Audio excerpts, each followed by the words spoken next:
Doutor, essa agora é uma das principais dúvidas, né, e perguntas que as pessoas têm, né?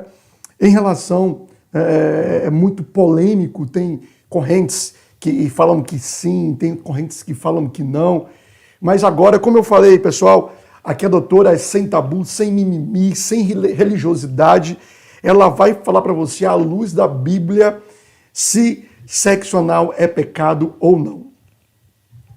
Então, gente, não é. Como assim não é? Não é pecado. Ah, mas em Gênesis, na história lá de Sodoma e Gomorra, né, os anjos estavam lá, né, e os homens de Sodoma e Gomorra queriam pegar os anjos. Então, meu querido, minha querida, me ouça. Aquele trecho, né, de Gênesis, capítulo 19, que mostra ali a chegada dos anjos na casa de Ló, aquele texto fala sobre a homossexualidade. Por quê? Porque Ló oferece as duas filhas virgens. E os homens da cidade de Sodoma e Gomorra não querem, eles querem os anjos, né? Primeiro ponto. Ah, mas você vai me dizer também que Paulo, lá na carta dele aos Coríntios, que o estômago, o alimento foi feito para o estômago, né? Mas se você ler o texto todo, né? Capítulo 6 da primeira carta de Paulo aos Coríntios, você vai ver que Paulo está falando de sexo fora do casamento. Que no final do texto, quando ele diz o alimento foi feito para o estômago, ele vai arrematando o texto no final. E aí é quando ele diz, você vai se fazer como uma prostituta, fazer um só corpo com ela, e aí ele fala sobre a fornicação e o sexo fora do casamento. Mas aí você também vai pegar outra carta de Paulo aos Romanos, né? Romanos 1, 26, 27, que diz assim, mas na carta de Paulo diz que a mulher deixou o uso natural. Pois é, querido, esse uso natural também está falando sobre a homossexualidade. Por quê? Porque no final do trecho, Paulo bota assim, ó, também os homens deixaram as suas relações e se inflamaram homens com homens. Então é um texto que fala sobre a homossexualidade. Agora, existe o que é pecado, existe o que é uma questão de saúde, né? Pecado não é, ok? Porque a gente precisa entender que a gente coloca tudo na conta do pecado porque a gente não quer ensinar. Vocês sabiam disso? A preguiça de ensinar é muito grande. Então é melhor dizer que é pecado. Mas quando a gente diz que é pecado é uma coisa muito séria, gente. Pecado te afasta de Deus. Se você é arminiano, pecado te bota no inferno. Né? Se você que está me escutando é arminiano, pecado vai te botar no inferno. Então, assim, quando a gente diz é pecado, a gente está com preguiça de ler o texto dentro do contexto e ensinar corretamente. Por quê? Porque muitas vezes a pessoa quer ser fiscal da sexualidade do outro. O pastor Marcos de Souza Borges, o pastor Coti, que é da Jocum, ele tem um livro fantástico chamado Pastoreamento Inteligente. Vale a pena ler esse livro, que ele trata também dessas questões aí da sexualidade. Mas voltando à questão de saúde, o sexo anal tem uma questão de saúde envolvida? Tem. A pessoa pode ter endocardite bacteriana por causa do sexo anal? Pode. É todo mundo que vai ter endocardite bacteriana? Não, não é todo mundo. Mas existe o risco, tá? Primeira coisa. A segunda coisa é, o ânus da mulher pode ficar folgado e ela ficar perdendo cocô depois de um tempo, porque ficou folgado? Pode. Pode acontecer também. É com todo mundo? Não, mas existe um risco. Tá? Então, assim, existe o que é pecado e o que não é, existe o que é questão de saúde. E a gente precisa deixar o cristão, à luz da Bíblia, escolher. Vale a pena? Se vale a pena, ok. Se não vale a pena ser exposto a uma endocardite bacteriana ou ser exposta a frouxidão dos músculos, né, do esfíncter anal, que é o músculo que controla o cocô, para você, tudo bem, então, tudo bem. Lembrando que, para os homens, queridão, se a sua vontade de fazer sexo veio da pornografia, queridão, para você é pecado. Entendeu? A sua vontade de fazer sexo anal veio da pornografia, para você, queridão, é pecado. Por quê? Porque os seus desejos, não é um desejo de prazer mútuo, é o desejo de colocar para fora toda a sua questão pornográfica, que está aí dentro guardada, né? Uma outra coisa que é preciso também dizer é que tem homens que, porque não é pecado, minha mulher é obrigada a fazer. É não, queridão. E ainda vou dizer uma coisa a você, se você mulher, se você está me escutando, seu marido lhe obrigou, existe delegacia para isso, tá? Porque isso é estupro. Sexo não pode ser obrigação, não pode ser forçado, senão é estupro. E estupro marital existe e tem penalidade. Maridos estupram esposas? Sim, estupram. E eles merecem ir para a cadeia.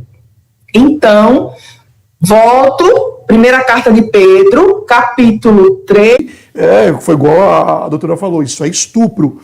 Doutora, uma coisa que a senhora falou comigo, só para... É verdade que tem óbito no sexo anal, a pessoa pode chegar a morrer, é isso?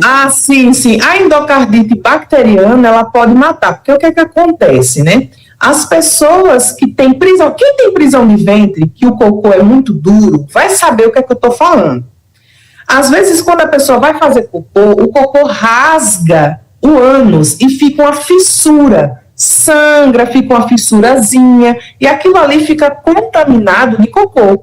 Aquela coisa contaminada pelo cocô vai pela corrente sanguínea, que é o que vai causar endocardite bacteriana. Pode matar? Pode. Então, assim, que é a endocardite que eu falei anteriormente. Pode matar? Pode. É todo mundo que vai morrer assim? Não, mas existe o risco. E aí você tem que calcular que risco você quer correr, né? Essa é uma coisa que eu sempre deixo na mão da pessoa. Que risco você quer correr? E aí você decide. Doutora, eu vi uma corrente até de um pastor falando sobre a questão da anatomia. Ele era da corrente que sexo anal é pecado e tal, e ele citou, e gostaria de saber até a sua opinião em relação a isso. A anatomia, né, do próprio pênis e da própria vagina foram feitos, né, anatomicamente para ser encaixe. E segundo ele, no caso do ânus, não teria essa anatomia. A senhora concorda com a opinião desse pastor? Pastor, se a gente for falar de anatomia, a gente não vai poder fazer sexo oral, porque se você botar no Google agora, nesse exato momento, fisiologia da boca, para que a boca serve? Fisiologicamente, fisiologia, viu? A boca serve para falar, comer, deglutir. A língua serve para quê? Para sentir sabor. Nem para beijar a boca serve. Fisiologicamente, não. Nem beijar na boca, nem fazer sexo oral. Mas eu vou passar a língua no corpo do meu marido, no peito dele. Fisiologicamente, a língua também não foi feita para esse fim. Eu vou dar uma mordidinha na orelha do meu marido. Seus dentes, fisiologicamente, não foram feitos para isso. Então, se a gente entrar nessa discussão, nada foi feito para isso. Apenas pênis na vagina. Nem beijo na boca vai ter. Então, a gente precisa, assim, o que eu percebo é que essas linhas, né, teológicas, elas querem ser fiscal da cama do outro. E a gente não pode ser isso. Né? Não está na Bíblia, gente. Não está lá. Então, ou eu falo o que a Bíblia diz, ou eu falo o que eu penso. Eu fui uma vez ministrar numa igreja e me disseram que no estatuto da igreja estava dizendo que as pessoas não podiam ter sexo anal. Oi? Gente, nem Deus botou na Bíblia, mas o estatuto da igreja dizia. Eu achei assim, né? Mas estava lá no estatuto da igreja. Então, a gente precisa ter essa noção das coisas. Porque, por exemplo, O diabético, é pecado o diabético comer açúcar, comer coisa doce? Não. Mas ele pode morrer por causa disso? Pode. Mas é pecado? Não é. Então, assim, a gente só precisa entender essas coisas e ampliar a discussão. Porque, às vezes, o que é que acontece? Eu vou lhe fazer... O senhor é crente desde que nasceu, pastor? Sim. Ok. Há pouco tempo atrás, 15 anos atrás, sexo oral era pecado, sim ou não? Sim.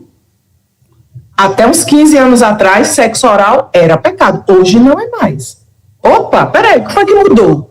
Mudou mesmo ou porque estudaram a Bíblia? O que foi que mudou nesse cenário?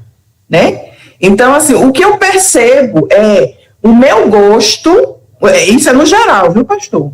É no geral. O que eu percebo é o gosto do pregador, o gosto do pastor, muitas vezes é o discurso dele. Quando não está na Bíblia. Agora, se tiver na Bíblia, está na Bíblia. Mas se não tiver, não está. E eu não posso inventar as coisas que não estão lá. É a mesma coisa da proibição da bebida alcoólica. A Bíblia não proíbe. A Bíblia proíbe a embriaguez. Que você não seja dado ao vinho, né? Não se embriague. Mas proibir. A Bíblia também proíbe. Agora, o alcoólatra, esse é proibido? Esse é proibido. Por quê? Porque o alcoólatra, ele tem um problema sério em controlar-se no domínio próprio. Ele não se domina. Então, a gente precisa ampliar essa discussão para não colocar tudo na questão do pecado, porque isso, porque aquilo outro. O senhor entende? Perfeitamente. Lembrando que eu nasci nos caminhos do Senhor, aos 12 anos eu saí, conheci o mundo. Eu sempre falo, doutora, que eu fui dar um rolê no Egito, mas há 9 anos atrás... Graças a Deus que voltou. Voltei para os caminhos do Senhor. Voltou para Canaã. Eu acho engraçado quando você vai falar fiscal da sexualidade do outro. Isso é fantástico. E o que eu vejo também, doutora, é muitas teologias emocionais. Né? A pessoa pega ali um texto, emociona, não, então vai ser isso. Então coloca uma doutrina em cima daquilo que a Bíblia não está falando. Eu vejo também muita questão da teologia emocional. Doutora, o nosso tempo terminou. Né? Vamos marcar trazer outra vez a senhora aqui, porque esse tema aqui é tema que, se deixar que nós vamos aqui 2 horas aqui de conversa.